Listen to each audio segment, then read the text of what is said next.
You got the song? So you had the song. No intro today, bro. We're just going cold. Oh, We're going come cold on. right into it. All right, so today is Wednesday, June 14th. We are 8 days away from the NBA draft. This is the WeSpeak podcast.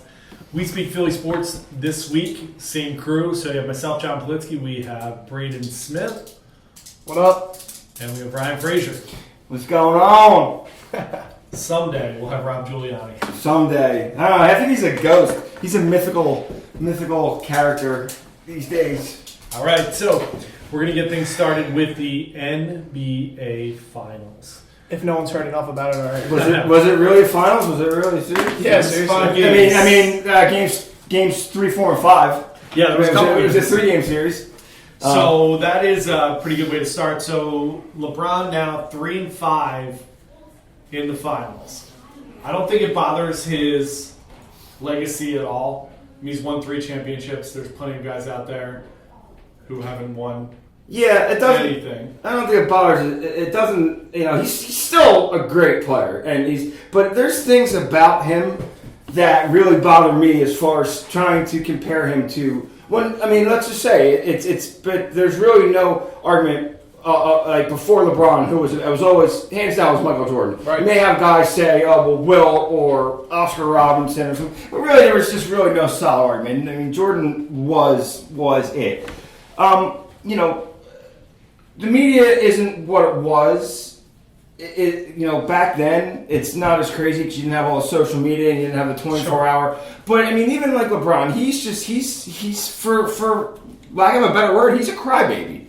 And they lose the finals, and he goes right and sets a meeting the next morning at 9 a.m. with Tyronn Lue to discuss his future. Not even letting it sink in, take a break for the morning after you lose the finals. You're calling a meeting with the coach. So I mean that's like the inmate from the inside. Well, he's the GM. Yeah, And the sure. problem with him being the GM is that he's right. He said in the press conference he's never played on a super team. No, that's not right. It is. He's never played on a super team because none of those teams were anywhere near as good as the Golden State Warriors go 10 deep. They're a super team. They're a super team. I agree with you, but it's not because they go 10 deep. They're a super team because they've got Durant, Curry, Thompson, and Green. And then everything else is a supporting factor. Superior role player. Yeah, but come on. You're going to tell me that he goes to Miami and they go to 4 straight finals, and it's because of him, Bosh, and Wade, and supporting characters, that wasn't the super team? It was the first. I don't think it was a super team because... Or second, because Boston. Neither of those guys were... None of those... Look, on this Golden State Warriors team, you have 2 MVPs. You have a defensive player of the year who's not an MVP. You have another All-Star. You have another former All-Star in Iguodala, who's another almost finals defensive MVP. player of the I year. agree. Finals MVP. I agree that it's Now, a super I'm not saying team, that but it's... I'm saying that LeBron's never played on a team of... like that. He's never played on possibly the best super team ever. No. But he's been on a super team. So Because this I don't all think boils those down super to... teams were... I think the Celtics team... And Paul Pierce talks all kinds of shit about other people joining He drives teams. me nuts. He did the same but, shit. But exactly, I mean, it's not a. I guess it's a He different. played with another All-Star. It's going to a different level now that Golden State's on it. But everything always evolves. So Boston, I mean, and hell, you can even go back and all say, those guys did that. Yeah, and Like, who but hasn't done that? I mean, but see, here's the thing: LeBron's a crybaby. That comment would have never been made had they won. Agreed. And you know what? He had his choice to go wherever he wanted, and he chose to go to Cleveland. And he could have brought any other players in there that he wanted. He hasn't done a good job Exactly. recruiting talent. That's Exactly. the difference. The difference is if you go all the way back to the 80s Celtics teams, they're a super team. Yeah. You have all those. If you go The back to the Lakers, Showtime? yeah. If Right. you go back to the Houston Rockets when Barkley decided to try to win a championship and still couldn't win one. They had And the Phoenix Suns. They had Drexler, right? Yeah. Drexler still there? Yep. So it basically all boils down to your own definition of a super team, really. Yeah, It's basically the argument, if you have 3 stars or 2 stars or 4 stars, what's is that a super team, or what's does it the minimum, include right? it doesn't include your bench? Because, like you said, even those Miami teams, that bench was not good. The bench was It was Yeah, not it good. was That decent. bench was garbage. But it good enough to win a championship. Look, there's Because of LeBron. yeah, sure. Well, I mean, right. I mean, look, if you really talk about it, if you look at that Miami Heat bench, I mean, if you look at the you have starters, Haslam, right? Or is Haslam considered a starter? Mike Miller. Haslam's a starter. Mike Miller's Mike, a role player. but a good bench player. Well, your point guard was Mario Chalmers. That's the one that keeps coming into mind. Mario Chalmers won a national championship. Terrible pro. A terrible throw, but he hit the shot. He did. No, but it's support. No, I mean, no question. This Golden State team, top to bottom, is crazy. Just here's, I was reading on the way in. I was reading an article about how it's going to cost $1.4 billion to keep that team at the courtyard for the next 4 years. You got a guy, Ian. What's the guy's name? Ian Clark. The bet. Clark. And he's looking. Clark is looking at a 3-year deal worth $30 million, $10 million a year for what? He didn't even hear his name in the last 3 games of the finals. And not to get off, but Steph Curry is about to get a max deal, right? Yeah, but is Steph, my thing is, does Steph Curry really want to stay there? Okay. I mean, look, he's won 2 championships. He's going to stay there because you know what? He's going to get a max. He had a max contract from Golden State. Listen to this: 5 years, $205 million, over $40 million a year. Then they can't keep Thompson. They can. They broke it all down how they can do it, and it's because they can use a veteran. What's it called? Damn. Let me see if I saw the article. It's some kind of exception, designated like a franchise exception, and you can use it on 2 veterans. So they can use that designation for Green and Thompson, and still pay Durant and Curry this year. Then they won't have any bench. Because you're going to lose all your bench players. Yeah, but there's a way. If they get that exception, then they can still sign Iguodala. They can still bring Livingston back. They're going to be so and far. The way they draft, exactly. Too. It's going to be like next year's salary cap. They're going to be the salary cap is at $101 million. They're going to be if all the stuff the Springs. I'll have to send you the breakdown. I would have had this more, but I just saw it as I was riding in. They're going to be salary $151 million, and then they're going to pay $88 million in luxury tax. That's 50% of their salary, of their payroll. How long are they going to be willing to do that? That's the question. It's like, what's it worth to them winning championship? How much revenue is winning championships? Bring in, and that's. And you gotta remember too. Do these guys? How long are they going to let their egos sit? How long do you think Curry doesn't want to be the man? He was the NBA MVP. Yeah, but you know what? He's got 2 championships now. He's got 2, but you know what? What's the challenge? The challenge is getting 7. 1 more than MJ. Well, he's not. That's not going to happen. It could happen to Golden State. He's 30. Jordan was 29 when he won a second. No, I know. So but again, they keep talking about Jordan. But if they keep this team together, they could win. They could win another 4 and 6 years. I think the real problem is who's going to challenge them. Well, I think the real problem is if you get 2 years out. The Sixers. If you get 2 years out, they can't. They're going to have 0 bench because you're going to be so far over the cap that you're not going to be able to sign. Everyone's going to be a mid-level exception. So then you're going to get your Jamal Crawford at the end of his career. You're going to get your Jason Terry, your David West, those kind of guys. I gotta find this article. Here you are. It's right here. It's on the front page of Yahoo. The cost of keeping the Warriors dynasty together. We don't have a. We know what we need, John. We need a producer, dude. Huh? We need a producer, but we need to set maybe like a hip chat or something so we can send links during the chat. We have Slack. We'll add you to Slack. Yeah, I mean it's Slack because this is here. Anyway, let's table this discussion for next week because we've got a lot of stuff to cover. But this article is a good article and it breaks it down how they can do it. But I agree, two years down, it's going to get costly. I mean, and really, is it really worth paying? Because the luxury tax is just going to get more and more and more expensive the more players they add. So how much money? And now they're moving into San Francisco in 2 years too. Next year, right? Yeah, next year because Oakland leaves for Vegas the following year. Yeah. Because they share a training complex. I just found out too. But or maybe it's administrative offices that their headquarters are right in the same building. That makes sense. Yeah. So move on to the Stanley Cup. I think this is probably a pretty quick discussion. We mostly just have to talk about the not inadvertent, but the early whistle for the Reds. My whole outlook on that was it was a quick whistle. It was, Absolutely. but It wasn't a bad call. He couldn't see the puck, Right. so he blew the whistle. Here's the problem with It that. just sucks. It does. It sucks because if that was the first bad call of the series, okay. It wasn't. But it wasn't. The entire series, it seems like it was called one-sided. They just kept the calls. Every call went Pittsburgh's way. I mean, go back. It started in Game 1, 5 minutes in, when Subban, nails a slap shot, and then they call that the phantom offsides, which you turn that goal. I mean, it just sets the whole tone for the series.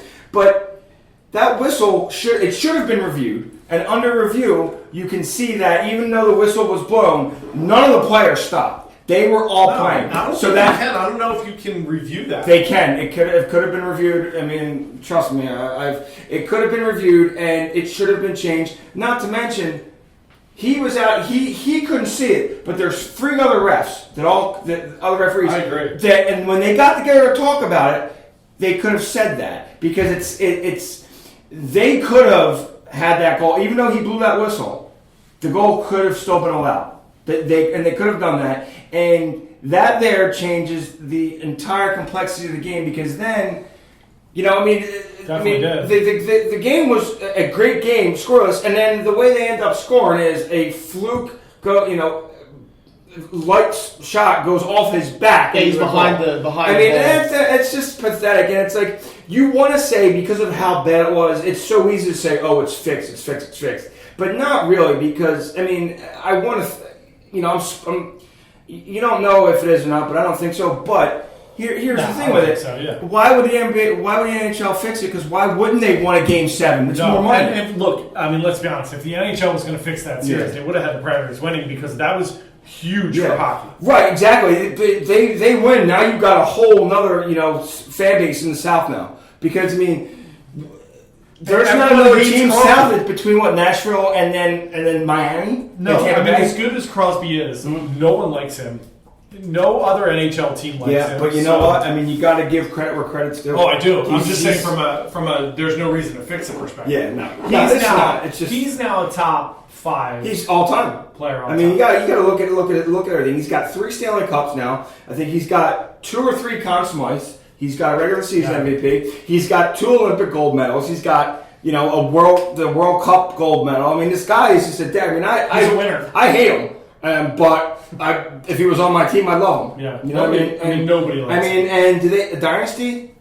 I mean, they're the first team to go back to back since they put in a salary cap. Right. Because back when Detroit did it, I mean, Detroit and Colorado were like the Yankees. They were just buying it. They were just buying it for everybody. Yeah. So, I mean, is it a dynasty? It depends on what your definition of a dynasty is. But I think for argument's sake, I mean, it is, and there's no slowing them down. Because, I was just going to say it's not even over yet, so we don't want to talk about it. It could be they could easily win at least one more. Yeah, they don't have the youngest core on that team. But you have great players. But look, two of their best players in that series are in the playoffs. Matt Murray, who is a rookie, he won last year, but he qualifies as a rookie this year. And then you got Jake Gensel, the rookie who led the playoffs in scoring. Or not leading, but rookies. He said they're going anywhere. Big fat Phil Kessel's not going anywhere. Yeah, Kessel's not going anywhere. Malkin and Crosby are home. So they're basically a dynasty. Yeah, I agree. I mean, for all intents and purposes.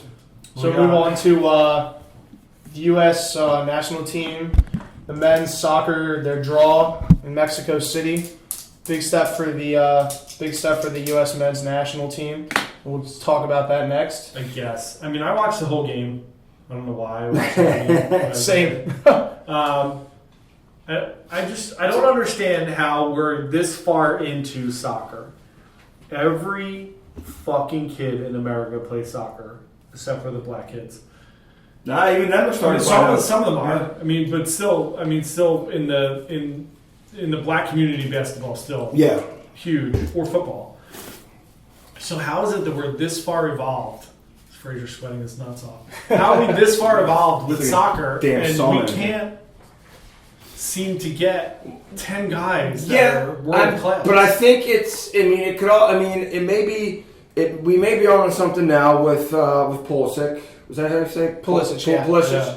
But I mean, it could also be the coaching. I mean, look, you get rid of Quinn Smith or whatever, and you bring back Arena for his second stint, and they're playing well. He's making some changes, and they're adjusting and they're responding well. They haven't won in Mexico in or even I have tied. the stat right here. Yeah, you do. In Mexico City, 0-19-1 before, I think it was 5 years ago, they won a 1-0 exhibition. Yeah. So 0-19-1 up until then. So, it's a draw. Yeah. No one's happy about a draw, but I mean... Well, no, it could be a actually we stat. are, because it actually puts us in great state. I mean, it puts us It in does. good And state. Bradley Yeah. almost won that game. Yeah. Seriously. Well, they almost won the game too. Mhm. They went off the post late too. I don't know. I love soccer. I love women's soccer. Okay.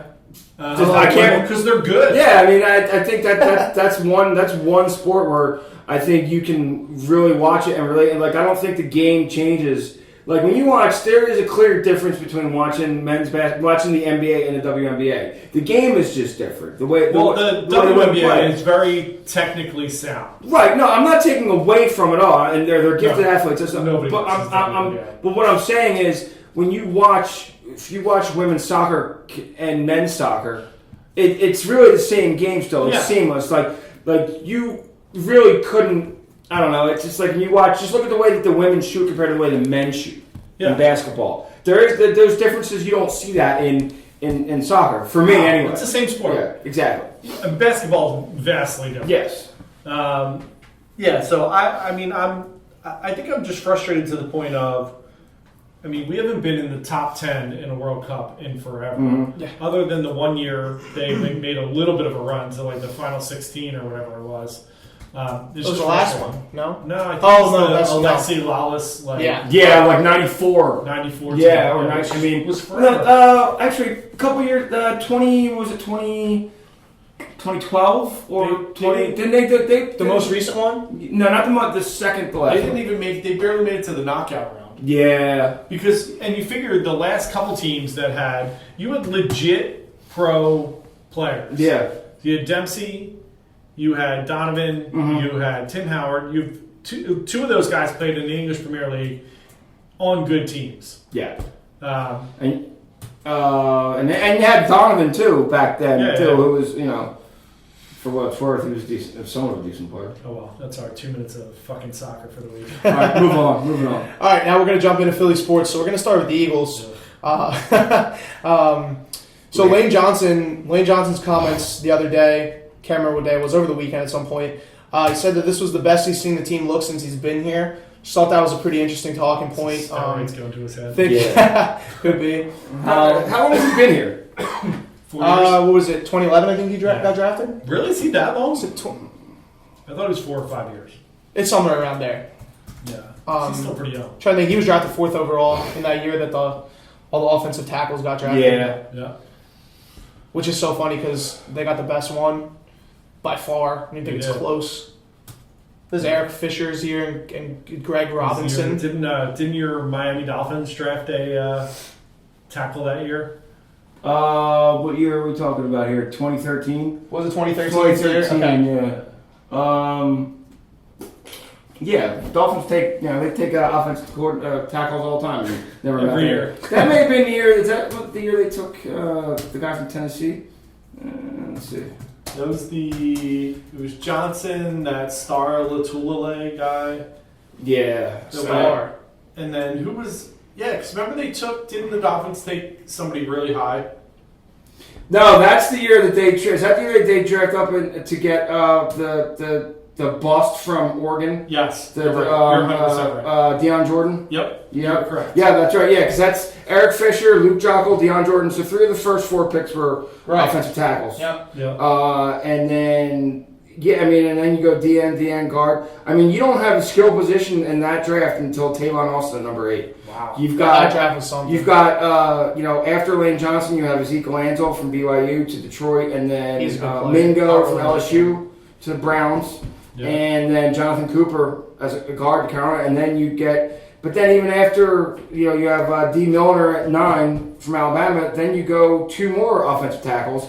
I mean, it was the first probably 10 of the 14 picks were offensive line or defensive line. That's crazy. Yeah. That's really I crazy. mean, that's a terrible draft. Yeah. E.J. Manuel. It's not a good draft. Yeah, it wasn't a good one. Yeah. But so with his comment saying that it's the best he's seen the team look, does that like some people are excited about this year? Well- Some people are kind of the usual, don't get too excited because they always shit on us. But that excites me a little Well, bit. being the best the team's looked since he's been here, that's not really saying too much. I mean, they've had, well, he went to the playoffs. yeah, they had probably one decent season. This is probably his rookie year. with Chip Kelly, right? 2013. That was the year with Vic and everything, right? That's that year that they Nick came Foles out. left the field with the lead. Right. Well, but here's the thing. This is my take on it. Especially, a traditional Eagles fan tends to blow things way out of proportion. I think you're underestimating that. Take Alshon Jeffrey, for example, who, Simon Connor, he's all the talent in the world. He can't stay healthy, whatever. He makes one catch in the OTA and they show on the video. All of a sudden, guys going back to the Pro Bowl, all pro. We need to lock him up. He Well, is. it's all or nothing. Yeah, like just give it time. But but on the other hand, what I think is, you want your players to be in and think that it's this is a good team because you want to see improvement because this is the second year for Wentz, second year for Doug Peterson, second year for Frank Reich as the offensive coordinator or This city Peterson's just really the craves- offensive coordinator, but the city just craves news and things to get excited about. Yeah. So that's you see him make that catch. I mean, and they couldn't even the receivers last year couldn't even catch the ball. Yeah, which with is two kinda- hands. So it's like this city just craves it. I mean, That's just the way it is here. if Alshon Jeffrey can stay healthy, he will be a beast. Yes, here. absolutely. I agree. That's just his whole problem was, he's got injury history with the hamstrings and other things, and I think he's got sometimes which Eagles fans will love this. He has a little case of slippery fingers. We don't have anyone else like that. No, So it's fine. So we'll so fit we right can in here afford for one. receiving core. We can afford one of them. but And he then is- we could go after here. We could go to the Penthouse Club and see if we're Nelson's cheerleaders hanging and out. see if Well, you know Nelson's what? there. Why don't we do a remote and have the next show there? I can, Think they'll let us. I mean, they have a lot of computer science majors that work They there. do. It's We're just- coming to you live from cheerleaders with Nelson Aguilar. He's $800 in right now. Yeah. So what was your next question? So the next one is Bleeding Green Nation. I'm a big fan of their podcast. They were talking a couple days ago about the most overrated and the most underrated Eagle currently on the team right now. Now, the overrated one I actually thought was pretty hard to come up with only because it's not that we don't expect a lot from our players, but if a player does something wrong, we kind of like shit on them. I think it was kind of hard. But who did you go with, For John? me, my overrated is Jason Peters. Yes. I think he's that's at a the good end one. of the line. Yeah. Yeah, and now he just got an extension today. And he still thinks he's an all-pro. He's getting credit for being an all-pro. Yeah. I don't think he's that good. I don't think he's lived up to anything since he's been here. He was. There was a time where he was very good. Yeah, but I don't think he wasn't the player that they traded for, I don't believe. Like, I don't think he's ever been he came from where? Buffalo. I don't think he was ever that player here. Like, I don't think the Eagles ever got the consistent performance, dominating offensive performance out of him that they were expecting. That's not saying he wasn't good, I think he was good. Yeah. but I don't think they got the dominant. But he's been injured a lot too here. So and that that plays into a big factor with guys. I mean, when they're constantly injured, I agree. it's just not. And he may have not been the best fit for Chip Kelly's offense either. True. So who knows? But yeah, I think now he's on his he's on his last leg. Yeah, he gets out in space okay, but he's not a Chip Kelly offensive line. Well, I don't think there is a Chip Kelly offensive lineman. I should say a Chip Kelly offensive tackle. I don't think that exists. That's why- That's why he's with ESPN now. That's why he's an analyst. So who are your most overrated? So my most overrated, I think, is Jordan Matthews, and I actually don't necessarily think that's the fan base. That's the I think national the fan media. base understands that his numbers are inflated from Chip Kelly and that he drops the ball. He doesn't really run after the catch all that well. Everybody likes to point to the cool overtime catch against the Cowboys. That was awesome. But I just think he's going to get paid, And if it's the Eagles that pay him, I'm not going to be happy. I don't know if he's going to get paid. He's going to get paid. He's never put up a big has he had a lot. I think he had 1,100 yards. Yeah, he's how consistent they. Usually, guys will get paid if they do that in their contract year. If he's done that once, and then if he has a bad year this year, he's not going to get paid. I don't think he's going to get a bad year. That's true, but I don't think he's going to have a bad year. Because if you look at now, he's going to be. I mean, he's a good slot receiver. So if you put him in now, you got to catch the ball to be a slot receiver. Yeah, but he'll catch 70 balls this year, and if you put him in if Jeffrey stays healthy, and now you're throwing him in the mix, and you got Torrey Smith, right, lengthening the field. That's right. I forgot about Smith. Yeah. That's just funny. So he is 67, 73, and 85 catches. 872, 804, and 997 yards. So it's very true. Yeah. And the thing is, he came out of that draft class with Odell Beckham and all those guys, and it's just they're all going to get paid. Yeah, he's got close to the numbers. Here's the thing. He may not get paid because, and this is the reason, he'll get a contract, but he may not get as what you're thinking of because. If he's he's got Jafar Landry, he's got Odell Beckham. They're all going to be coming up for their contracts at the same time. So it's not like the free agent market on wide receivers is going to be slim to where the team will overpay for him. Right. Except a lot of them are going to get locked up. We'll see. But now if he has another season where he gets 75 to 80 balls, then he will get paid. And you know what? If he has another season like that, I really can't say that's being overrated. I mean that's what did Kenny Stills sign for? He got $11 million. Yeah, and they're paying him to be a number one receiver, and he's a 2.5, 3. Yeah, right. Yeah, because he dropped 3 touchdowns last year. So look at that. I mean, if Jordan Matthews doesn't get at least 8 a year, that's what Kenny. Because he's going to go in with his agent and say, I mean, listen, the reason this guy got this much money and I deserve the money. I mean, look at the numbers. It's interesting. I can speak to Kenny Stills about Kenny Stills. As far as a Dolphins fan, the reason why he got paid is they're still not sure on Devontae Parker, and who had a breakout year. He had his start coming out last year, but he can't stay on. He couldn't stay on the field healthy. So they wanted to make sure that they could have that stretcher to open the offense up for, and that way Tannehill's got somebody to throw deep to, and take a little bit of pressure off of Landry. But if Parker if Parker can't become what they drafted him to be, as in that true number 1 or 1A with Landry, Stills is definitely your third option, but he's getting paid like a 1. Right, which is crazy. Now move on to most underrated. Should I start? Go ahead. So my underrated, I can't decide between Jordan Hicks, who is an absolute beast. Mm-hmm. I just don't think he gets the national credit. He's definitely not underrated by Philly fans. We love him. And Nigel Bradham, who led the team significantly, by almost 30 tackles last year, which is absurd when you think about the credit that he gets. I'll go with you. I agree with you 100% on Nigel, on him, because you know what? Nobody even knows who the hell he is. Exactly. So and he leads the team in tackles. And the only reason some do is because he's an idiot and has had 2 charges last year. Yeah. Which we're still waiting to hear on. So hopefully, hopefully that doesn't hurt, because they'll certainly need him. They got a real good defense if he's okay and healthy and all that. John, underrated? I agree with. I didn't think of Bradham, but I agree with that. Exactly. See, that's a good point. I think it's really good. He doesn't even pop into your head when you think of that team. Exactly right. That team, obviously, defense isn't great, but he's a very, very good player. I'll go with that. I think it's a good one. All right, so we got to go to Phillies. Oh yeah. No, Frazier's excited for the Phillies. He's got a little Joe. I keep calling him Joe Kingery. I have no idea why. Scott Kingery. Well, Scott Kingery talk.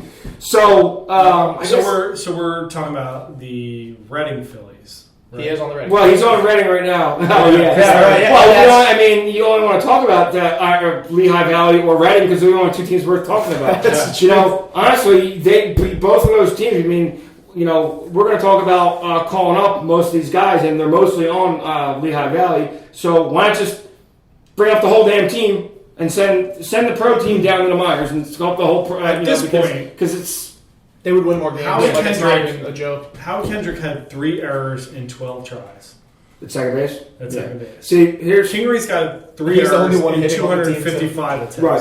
Kingery needs to be brought up, and even before Hernandez got hurt, Kingery, they should be thinking about bringing him up. But now that Hernandez is out for 6+ weeks with an oblique strain, Kingery's got to come up. And you have to keep Howie Kendrick in the lineup because he's hitting. He's one of the only consistent guys. He's batting .342. Right, he can play the outfield. So that's either not- outfield or no. Here's what I think. We're in a You send down Franco because Franco is terrible. He's not even.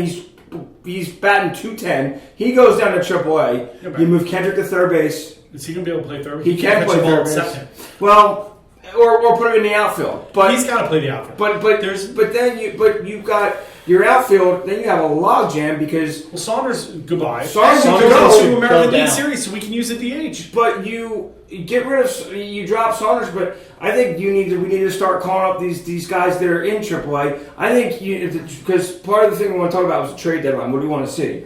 Right. What I want to see, all right, Neshek is really the only guy who's got traded. He's getting traded. He's out. Tommy Joseph, they're going to try. Tommy Joseph, he needs to go too because you've got Hoskins, right? Yeah. I mean, and he needs to get up here. You can't. I think now we're at the point because this season is done. I think these guys are mashing it in AAA and AA. You got to get them all up here. Let them start getting their major league experience now. Yeah, let them make mistakes now. Yeah, but here's the thing, and here's the reason I came across this last night.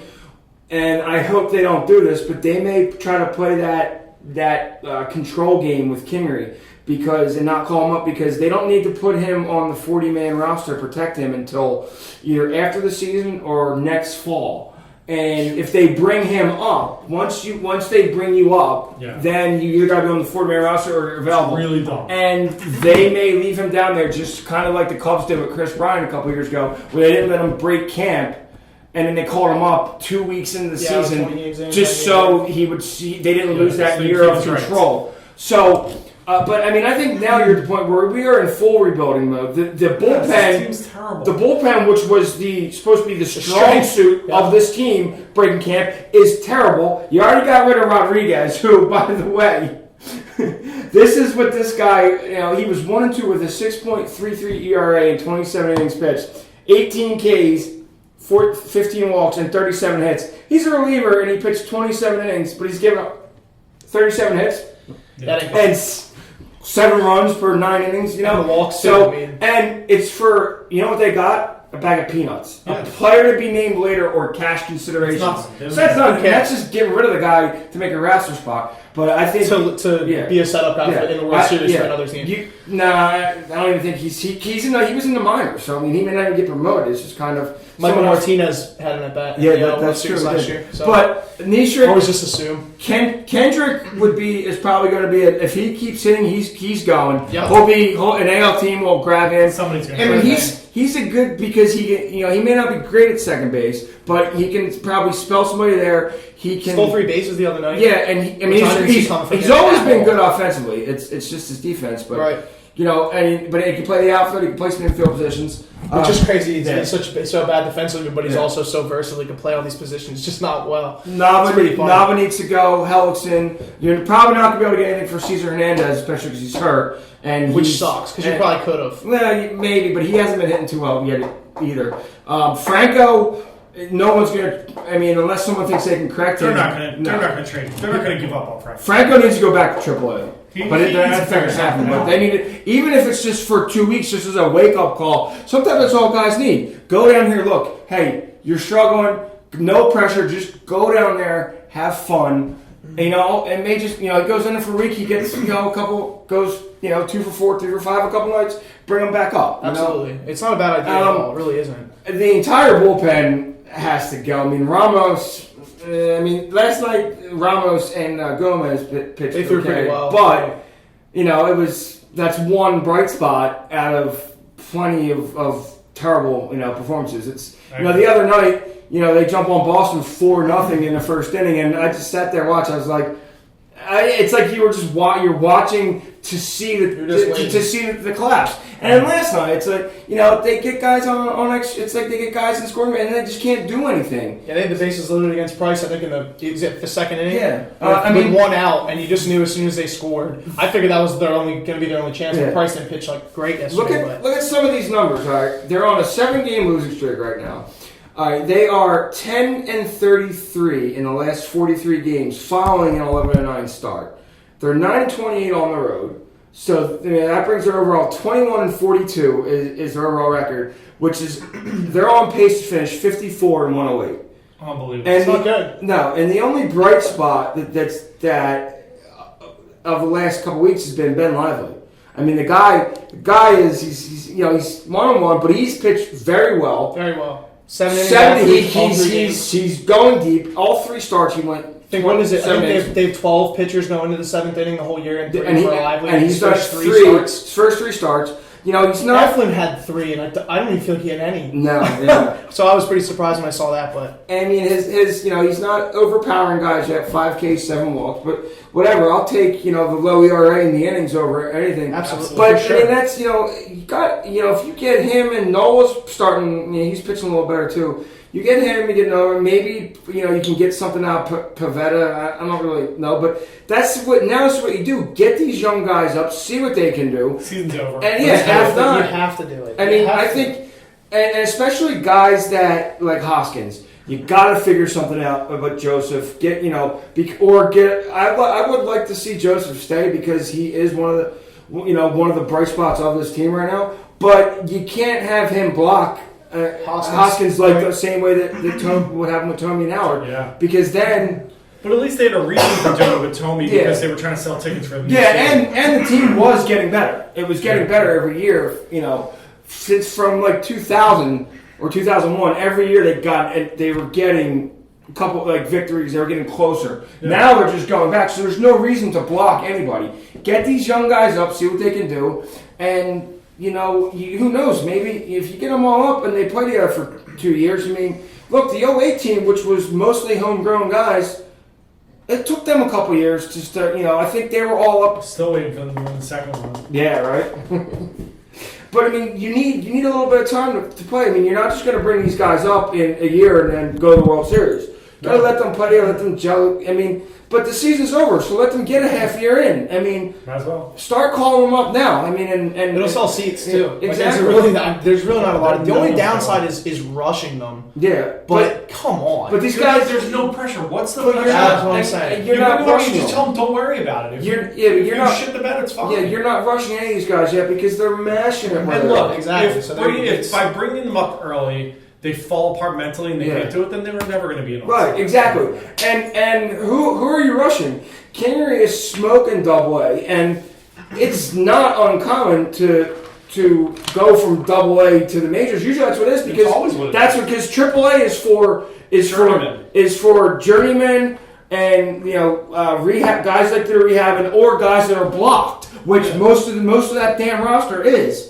Right, like we have Nick Williams down there getting blocked by Michael Saunders, and I wrote his stat line down because I was pretty impressed by it, most of it. So he's got 225 at bats this year. He's hitting 280, which average was considered potentially a problem for him, so that's great. Yeah. He's hitting 247 against lefties, which is real good. Mm-hmm. 13 home runs, 40 RBI. The only issue with him, the dude has no eye whatsoever and is a free swinger, which isn't always a bad thing, but he's striking out 32% of the time right now, which I compared to Ryan Howard's last season was 34%. Wait, but his average is 280 though? But which means he's hitting the shit out of the ball. Here's an amazing stat. Yeah. Last year, Aaron Judge struck out at the major league level 44% of his at-bats. Yep. And he is mashing it, destroying. And see, that's what happens if you bring him up, give him a chance. Their feet wet. And you're blocking him by a guy who's batting 200 and has 6 home runs and 20 RBIs. And Saunders has 6 home runs. And on base percentage of 254. So I mean, there's no reason to block Williams. No. Let's. We have like 2 minutes. I was gonna say the draft real quick. I love what they did in the first round. go out and they haven't drafted a college hitter since Utley. Utley was the last. Right before that, Burrow.